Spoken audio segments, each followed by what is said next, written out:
Secondly, what are the concerns that we have about the growth initiative? And third, what is the solution if the growth cap is not the solution?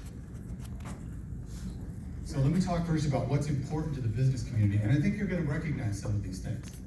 What's important to us, the things that we really need to have a thriving economy in Lakewood. We need to have skilled workers. We need to have a diverse housing stock for people that meets the needs of all people. We need to have high quality of life, parks and open space, a clean environment, a thriving and vibrant community, and a business-friendly environment overall. We need all of those things. Does that sound familiar? Is that what we want? We all want a community with high quality of life. Customers for businesses, if it's a cruddy community, they don't want to come in and buy stuff. We all want to live in a community where we're proud to live, where we enjoy getting up every day and looking out the window and saying, Lakewood is a great place. The same thing is important to business that's important to all of you. So let me tell you a couple things about Lakewood's economy and job growth over the last few years that you may not know. Some of this, by the way, is contained in a document called the Lakewood Housing Study, which if you haven't read, please go online and read it, because there's a lot of good information in there. There are about 7,500 businesses operating in Lakewood of all types. Home businesses, online businesses, brick and mortar, major industrial, etc. We don't have a lot of major industrial, but what we do have is included in there, about 7,500. Between 2001 and 2016, Lakewood added 15,900 jobs. 15,900. Major employers account for about 25,000 jobs in Lakewood. Just in 2018, Lakewood added 2,150 jobs. So our economy here is really very strong. That's why a lot of people want to come here, not surprisingly. That's why people come to Colorado right now, because there are a lot of jobs here. People go where the jobs are. So a couple other things from the Lakewood Housing Study. Makes a very strong connection between economic growth, economic development, and a diverse housing stock. So having housing for all, places for workers to live. They have to have places to live. We'll talk more about why that's important in a minute. High employment growth, while it brings some problems, it benefits our existing businesses in Lakewood, it benefits workers, and it creates economic opportunity for all. Economic opportunity is a vital thing for cities. We want people to come in and start businesses. We want entrepreneurs. We want people who are doing new things. So that economic opportunity is a critical factor. So housing demand, let's talk about that for a minute. Between 2000 and 2015, Lakewood added one housing unit for every 3 jobs we created. One housing unit for every 3 jobs. So we, in effect, have a deficit in housing with the number of workers that we have in the city. Areas of additional growth. Keep in mind, Lakewood doesn't have a lot of open space on its borders, with the exception, or outer areas, I should say, with the exception of Reedy Valley. Mostly we're an infill and redevelopment community, and we're going to be that permanently. There's no land for us to expand into. So one of the other findings of the Lakewood Housing Study, one of the other conclusions from that, is we can accommodate additional residential intensification. I use that word rather than density. Intensification of residential uses in areas directed by the comprehensive plan. Lakewood Comprehensive Plan, if you haven't read it, Lakewood 2025, moving forward together, read the document. I strongly encourage you to do that. Because the growth that's taking place right now is taking place in those areas that are shown on the map. We knew that's where it was going to happen. Let me take you back just a little bit further. 2003, I helped to rewrite the Lakewood Comprehensive Plan. It was actually a 3-year process. It wasn't a 1-year process. It was 3 years of meetings. We knew then we had to start working on plans, and we did it. Over the course of 3 years, bringing in many community members, city council members across the spectrum. Lakewood Planning Commission acted as a steering committee for rewriting the comprehensive plan. Developers had no hand in it. They were invited to a couple of meetings to speak, but it was your planning commission, your citizens. By the way, we have some planning commission members here today. There's a deal up there. Henry. In fact, so we have at least 4 planning commissioners here today. Glad to see that. All right, so let's talk about what's the problem with the growth cap. What are the issues? 3 points. Number 1, it increases housing costs. And all of the studies that have been done on the subject have shown that it increases the cost of housing.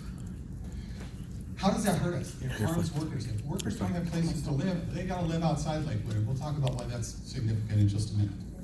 Secondly, it hinders redevelopment and transit development efforts, which are very important in Lakewood. And third, it will worsen, not improve the traffic situation. Might be counterintuitive, but let me get back to that in just a minute. So, housing, why? Why does it increase the cost of housing? Basic supply and demand. You arbitrarily restrict the supply of a good, you increase the price of that good. And it's happened across the board. Anybody know what the average price of a home is in Golden right now? $1,627. Average home price? Oh, monthly rent. Sale price? Oh no, average sale price? It's over $500,000. Over $500,000. Supply of affordable housing, a supply of accessible housing for our workers, for people who have jobs in this community, is critical to our economy. Higher housing costs drive up the cost of living, they widen economic inequality, and they reduce the disposable income people have to spend at local businesses. What do we need? What we need is flexibility in the housing market. Supply and demand. As that demand goes up, supply increases, demand goes down. Think about the Great Recession, 2008 to 2012 or 13. That's critical, and also threatens our community vision. Remember, we have those planning documents out there. We spend a lot of time, you spend a lot of time as community members working on. Secondly, hinders redevelopment and transit development. Well, it says it excludes blighted areas. Remember all those blighted areas, those are urban renewal areas, and they sunset.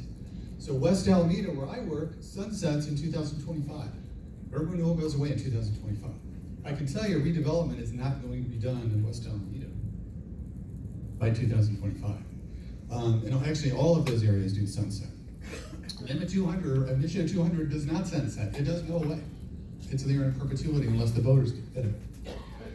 And remember also, redevelopment takes place outside of urban renewal areas. We want that. We want that redevelopment to take place in other places as well. It also hinders our ability to adequately develop residential development around our transit stations. That's been in the plans for 20 years. To make transit work, you have to have higher numbers of people living near those transit stations. So, let me drop to the traffic point, and then I'll try to conclude here in a few seconds. So, Lakewood Housing Study, what does it show us about commuting into Lakewood? In 2002, 5,200 people commuted into Lakewood to work. In 2014, 12,900 commuted into Lakewood to work. That's an increase of from 9 to 17%, so significant net increase. We're forcing people to drive more. Go back to the housing deficit. One housing unit for every 3 jobs. One housing unit for every 3 jobs. More traffic, what else does it mean? More air pollution. And by the way, Mr. Ash mentioned Wadsworth. Do you think all the people on Wadsworth live in Lakewood or work in Lakewood? No. Remember, it's a state highway. People are going all the way from way up north, all the way down south. They're cutting through to get to C-470. So quick recap. So what's the solution?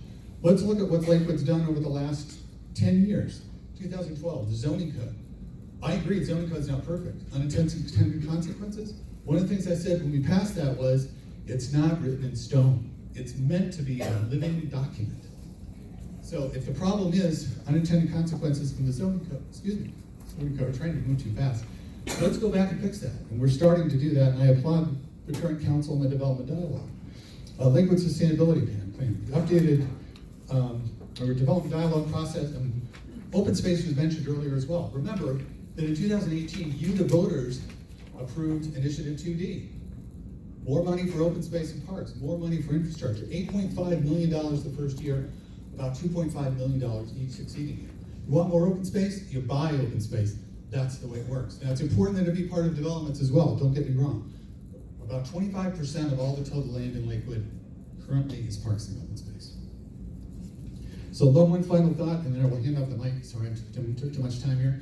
And that is, I don't want to be too Pollyanna-ish about this, but we've already done a lot in Lakewood. All of the planning processes I talked about, the sustainability plan, the comprehensive plan, the development dialogue, Initiative 2D, those were all citizen-driven efforts.